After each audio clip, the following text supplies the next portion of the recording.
Okay, I will keep no secrets from you and tell you that I thought the premiere of Moon Knight was underwhelming. Nice opinion. I thought it had bad camera work, annoying music choices, but a very interesting protagonist and some very cool scenes. A show with a lot of promise with lackluster execution. My experience.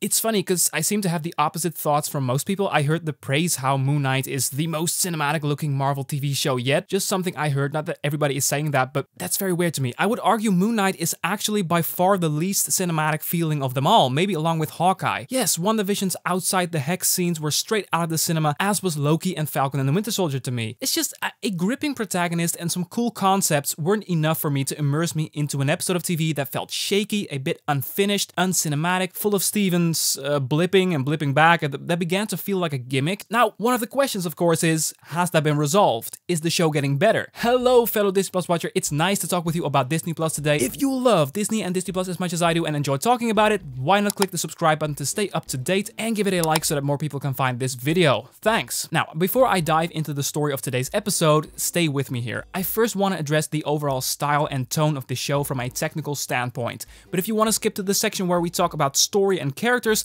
there's a timestamp in the description, so feel free to skip around the video. The first part about the technicals is fairly spoiler-free, but I will reveal some screenshots to show what I'm talking about. I still have problems with the show, and they're only technical when I look at episode 2. The shaky cam is a little less heavy-handed than last week, but there are still multiple instances where I feel sucked out of the experience because the cameraman just can't hold the camera still. Like this shot, just a simple establishing shot with a slight pan up. It looks like the guy behind the camera has been drinking a few too many drinks. And it's not only that it's a style choice, it shakes and moves like literally, and yes, I have some experience with filming, not any professional work, but I do hold one of these from time to time, so I do know what those, oh, my arm's tired mistakes look like, where you see the sudden jolt, like someone switches arms. And I know, Marvel Studios, that's probably not a real mistake, unless they didn't have time to do the shots again, but it certainly reminds me of the tired arm shots that I would take out and do again. So it immediately looks very B-movie to me. I would take those shots out and do them again, so it's not even the handheld style, it's just the jolts we see all the time. Something else I noticed in this episode, it was present in the first one, but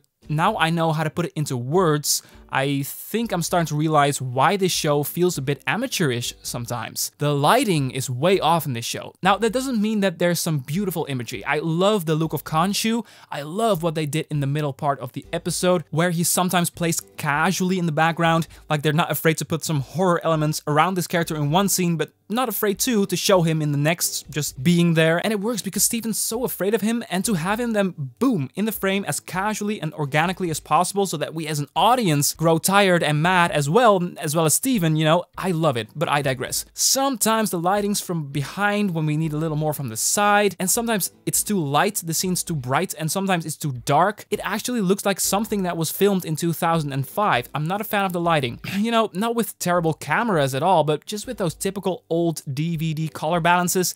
It actually looks like this was made before Iron Man. And this shot just looks like a fan film. And oh, how I respect Marvel for even giving me so much to talk about. That means they totally go for this new style, which just doesn't do it for me. But again, respect. But again, another example, the scene in the storage facility where Steven's running away from Khonshu ends in a still image with a subtle zoom. Literally like it's a picture put into a Windows Movie Maker slideshow, not even exaggerating. It's bold. It's very bold.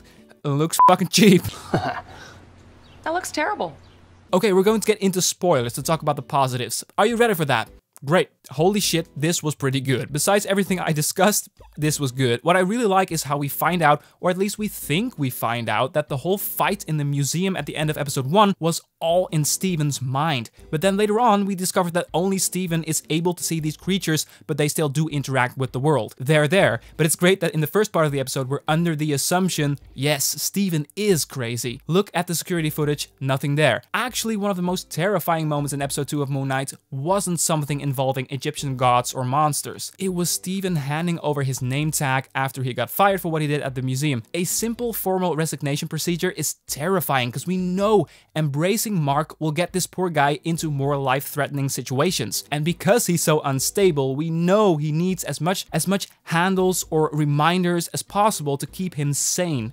him just handing over that name tag was one of my favorite moments in the episode, because there I realized, oh crap, now there's no going back. Marc's gonna creep in any minute now. I loved the use of Marc's reflections in this episode, first in the storage room, later in the mirror again when Steven's back home, but also more subtly in an iron plate where you barely even see him. I love that Steven must give him permission, but when he finally has taken over, it's up to Marc again to give it back to Steven. Something's changed. The one who controls the body has become stronger, Marc says to Steven at the end of the episode. And I guess next week we're starting with Marc in control, which is really cool. And I just realized something. Steven was cheating on Layla without him even realizing with that date he was supposed to have last week. I mean, my heart breaks for the guy, but yeah, it's still kind of cheating. Good thing he had that steak alone, I guess. I love how complicated Marc's and Layla's relationship already is, and how Marc literally watches by the sidelines, seeing Steven ruining everything for him.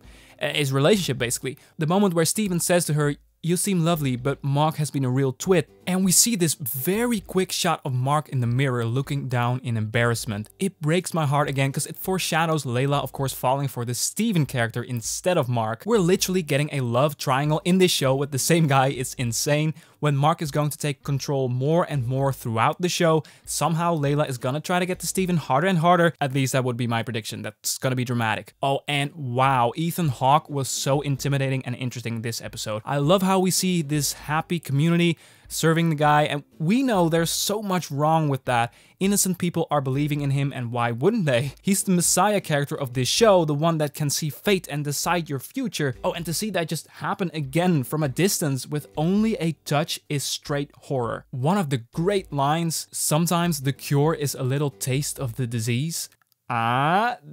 Nah, seriously, that's gonna be political if I'm gonna go down that path. No, but seriously, the best conversation in this episode is Steven's and Arthur's, Ethan Hawke's character's conversation about deciding the fate of the potential sinners. That's a good way to put it, right? Are you gonna kill a child that's a potential danger? I mean, we amputate a limb before it's too late, right? That's the example Arthur comes with. Arthur sees life as serving a community, maintaining order and preventing any harm. Is that evil in and of itself? What is a means to an end? I mean, don't get me wrong, I'm with Steven all the way, because whatever we do to others, we do to ourselves. Killing someone is the greatest sin. That's a quote I'm gonna live by my entire life, and I think you are too, I believe so.